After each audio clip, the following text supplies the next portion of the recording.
नमस्कार बच्चा लोग, मैं कुणाल सोरेन आप लोगों का स्वागत करता हूं हमारे यूट्यूब चैनल मैं विज्ञान में। ये जो वीडियो लेक्चर है यह संख्या तथा संख्या पद्धति का संख्याओं के प्रकार में दूसरा लेक्चर है। पहले लेक्चर में हम 5 संख्याओं के प्रकार के बारे में जान चुके हैं, तो इस लेक्चर में हम और 5 संख्याओं के प्रकार के बारे में जानेंगे। तो आपके समय को बिना गवाते हुए चलिए शुरू करते हैं। और मैं माफ़ी चाहूँगा कि मैं माफ़ी चाहूँगा कि अगर साउंड क्वालिटी अच्छी नहीं है। और जो यदि आपने पिछला लेक्चर नहीं देखा है संख्या तथा संख्या पद्धति का पहला और दूसरा का पार्ट 1, तो वो ज़रूर देखें, मैं लिंक डिस्क्रिप्शन पे दे दूँगा। तो आप चलिए आगे बढ़ते हैं। इसमें हम लोग क्या क्या कवर करने वाले हैं वो देखते हैं। संख्या तथा संख्या पद्धति में हम लोग संख्याओं के प्रकार के बारे में पढ़ रहे थे। पहले 5 प्रकार में हमने प्राकृतिक संख्या पढ़ा, इसके बाद पूर्ण संख्या पढ़ा, फिर पूर्ण संख्या के बाद पूर्णांक संख्या के बारे में पढ़ा, उसके बाद परिमेय संख्या के बारे में पढ़ा, फिर अपरिमेय संख्या के बारे में पढ़ा। तो पिछला जो लेक्चर यानी पार्ट 1 था लेक्चर 2 का, उसमें हम लोग संख्याओं के प्रकार के बारे में 5 प्रकार के बारे में पढ़ा। तो इस लेक्चर में ये पार्ट 2 है, इसमें हम लोग और 5 संख्याओं के प्रकार के बारे में पढ़ेंगे। तो आज का जो पहला पढ़ेंगे तो वो देखिए वास्तविक संख्या जिसे रियल नंबर इंग्लिश में बोलते हैं, फिर सम संख्या जिसे इवन नंबर बोलते हैं, फिर विषम संख्या ऑड नंबर बोलते हैं, ऋण संख्या या अभाज्य संख्या जिसे प्राइम नंबर बोलते हैं, इसके बाद यौगिक संख्या कंपाउंड नंबर जिसे बोलते हैं। तो आगे बढ़ते हैं। वास्तविक संख्या, सबसे पहले वास्तविक संख्या क्या है? वास्तविक संख्या वो संख्या है जिसमें अपरिमेय संख्या और परिमेय संख्या दोनों संख्याओं को मिलाने से जो संख्याओं का समूह बनता है उसे वास्तविक संख्या कहते हैं। देखिए, सभी परिमेय संख्या एवं अपरिमेय संख्याओं के समूह को वास्तविक संख्या कहते हैं। परिमेय संख्या का एग्जाम्पल देखिए, -2/3, -4/5, फिर -3। फिर जो अपरिमेय संख्या है उसका एग्जांपल √2, √3, √5, √6, √7, मतलब जिसका पूरा वर्गमूल नहीं निकाला जा सकता वो अपरिमेय संख्या है।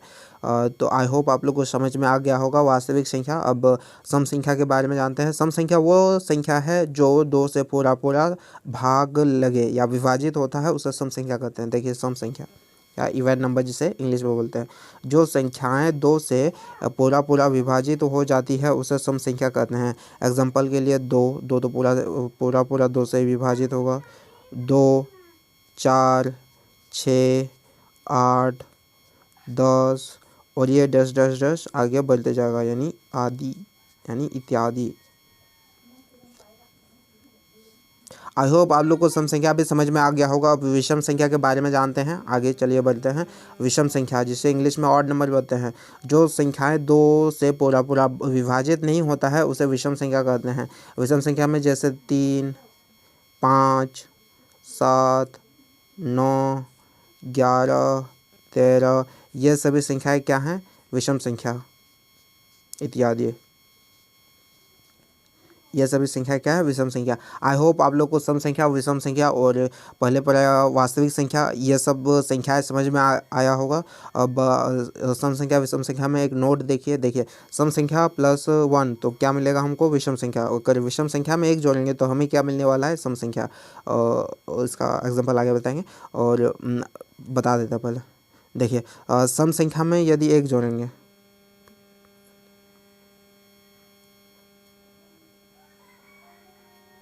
देखिए यदि सम संख्या में 1 जोड़ेंगे, सम संख्या हमारा 4 है, 4 में यदि 1 जोड़ें तो हमें मिलने वाला है 5। 5 क्या है? 5 एक विषम संख्या है। उसी प्रकार यदि विषम संख्या यानी 9 में हम 1 जोड़ें तो हमें क्या मिला? 10। 10 क्या है? 10 एक सम संख्या है। उसी प्रकार यदि 121 में 1 जोड़ेंगे तो हमें मिलेगा 122।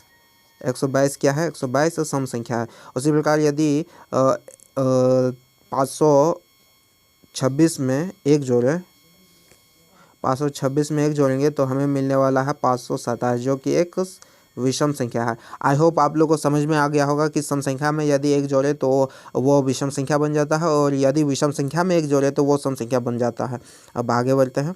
आगे देखिए, ये तीसरा पॉइंट नोट पॉइंट में देखिए, सम संख्या का वर्ग सम संख्या होता है और विषम संख्या का वर्ग विषम संख्या होता है। एग्जाम्पल देखिए, एग्जाम्पल में आप देख सकते हैं, ये जो है इस तरह का जो सिंबल है, इसका मतलब ये है 4 का स्क्वायर। आई होप आप लोग को समझ में आ गया होगा कि इसका सिंबल का मतलब क्या है। अब देखिए एग्जांपल, 4 एक सम संख्या है। यदि सम संख्या का स्क्वायर किए हैं, यहाँ देखिए सम संख्या का स्क्वायर किए हैं तो हमें क्या मिला, सम संख्या।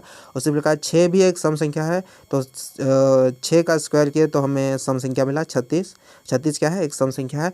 और 8 का स्क्वायर किए तो हमें क्या मिला, 8 गुना 8 जो 64, यानी कि ये एक सम संख्या है। अब विषम संख्या का यदि वर्ग करेंगे तो हमें विषम संख्या मिलने वाला है। जैसे देखिए यहाँ पे विषम संख्या में 3 एक विषम संख्या है। यदि उसका स्क्वायर करेंगे तो हमें 3 गुना 3 9 मिलेगा, जो कि एक विषम संख्या है। 5 एक विषम संख्या है। यदि उसका स्क्वायर करेंगे 5 गुना 5 तो हमें क्या मिलने वाला है, विषम संख्या। फिर 7 का स्क्वायर करेंगे तो 7 गुना 7 49, तो हमें क्या मिला, विषम संख्या। आई होप आप लोग को समझ में आ गया होगा कि यदि हम सम संख्या का स्क्वायर करेंगे तो हमें सम संख्या मिलेगा, और विषम संख्या का स्क्वायर करेंगे तो हमें विषम संख्या मिलेगा। अब आगे बढ़ते हैं। आगे है रूट संख्या, या जिसे अभाज्य संख्या बोलते हैं। इसका एग्जांपल दिखा रहे हैं आप लोग को, देखिए एग्जांपल देखिए। और जैसे यदि हम 11 का स्क्वायर करेंगे तो हमें क्या मिलने वाला है, 121। ये क्या है, विषम संख्या। ये क्या है, ये भी विषम संख्या है। यदि हम 12 का स्क्वायर करेंगे तो हमें मिलेगा 144। 12 क्या है, 12 एक सम संख्या है, और 144 भी एक सम संख्या है। यदि हम 13 का स्क्वायर करेंगे, देखिए 13 क्या है, 13 एक विषम संख्या है। यदि इसका स्क्वायर किया जाए तो हमें 169 मिलेगा, जो कि एक विषम संख्या है। और यदि हम 14 का स्क्वायर करेंगे तो हमें मिलेगा 196। तो हमें 196 क्या है, एक सम संख्या है। आई होप आप लोग को ये भी समझ में आ गया होगा। अब आगे बढ़ते हैं। अभाज्य संख्या, या जिसे ऋण संख्या बोलते हैं। अभाज्य संख्या और ऋण संख्या, देखिए ऋण संख्याएं या अभाज्य संख्याएं या प्राइम नंबर, प्राकृतिक संख्या, सॉरी यहाँ स्पेस होता नहीं है। वे प्राकृतिक संख्याएं जो सिर्फ एक तथा स्वयं से विभाजित होते हैं, उसे ऋण संख्याएं या अभाज्य संख्याएं कहलाती है। वो ऋण संख्या या अभाज्य संख्या कहलाती है।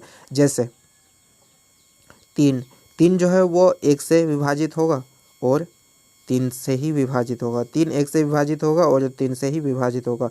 इसलिए ये क्या है, ये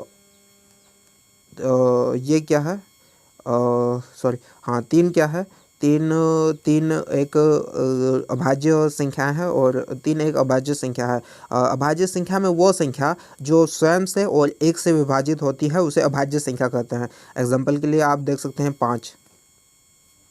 5 भी एक अभाज्य संख्या है। यह सिर्फ 1 से और 5 से ही विभाजित होता है। तो कुछ एग्जाम्पल दिखा दे रहे हैं आपको अभाज्य मतलब हाँ अभाज्य संख्या का। जैसे हुआ 3, वो 3 के बाद 2 भी आएगा, सॉरी पहले 2 आएगा उसके बाद 3, 2 3 5 7 9, सॉरी 9 नहीं आएगा, हाँ 11, फिर 11 के बाद अपना हुआ 13 डैश करके जाएगा आदि।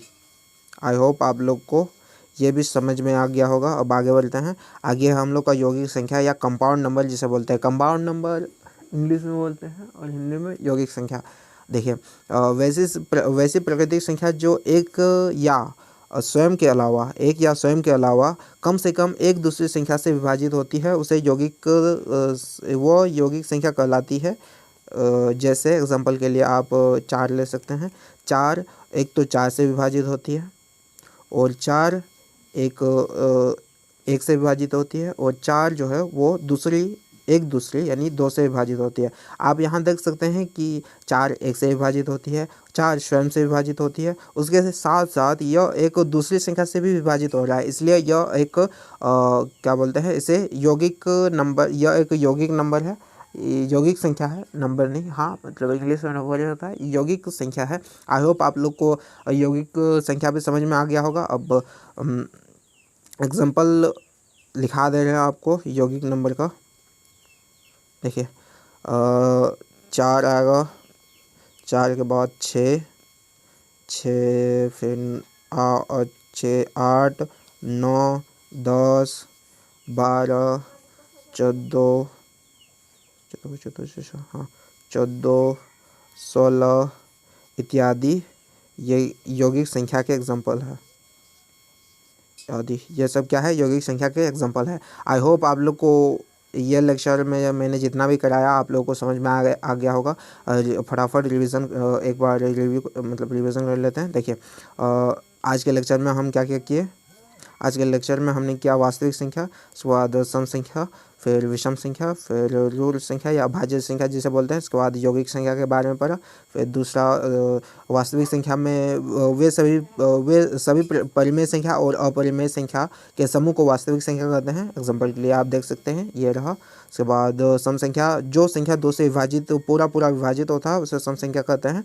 एग्जाम्पल के लिए ये देख सकते हैं। और विषम संख्या, जो संख्या 2 से पूरा विभाजित नहीं होता है उसे विषम संख्या कहते हैं। आप ये देख सकते हैं। उसके बाद नोट पॉइंट लिखाएं। फिर नोट पॉइंट के बाद ये एग्जांपल रहा। फिर ये ऋण संख्या, वो संख्या जो स्वयं और 1 से ही विभाजित होता है उसे ऋण संख्या या अभाज्य संख्या कहते हैं।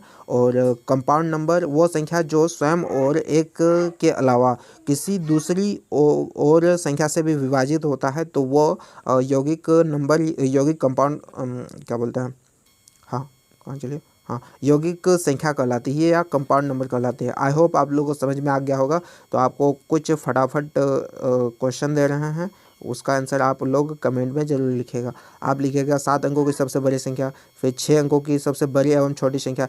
यहाँ मैं नंबर लिख दे रहा हूँ, इन सभी अंकों की आप छोटी और बड़ी संख्या लिखिएगा। 1 2 3 4 5 6 7 8 9 10 11, बस इतने तक का ही आप सबसे छोटी संख्या और सबसे बड़ी संख्या को लिखिएगा और आंसर जो है वो कमेंट्स में करिएगा। तो आई होप आप लोग को ये लेक्चर अच्छा लगा होगा। यदि अच्छा लगा हो तो भी कमेंट्स करिएगा, अगर नहीं लगा है तो भी कमेंट्स करिएगा। तो थैंक यू बच्चा लोग, मिलते हैं अगली क्लास में। तब तक के लिए ओके बाय।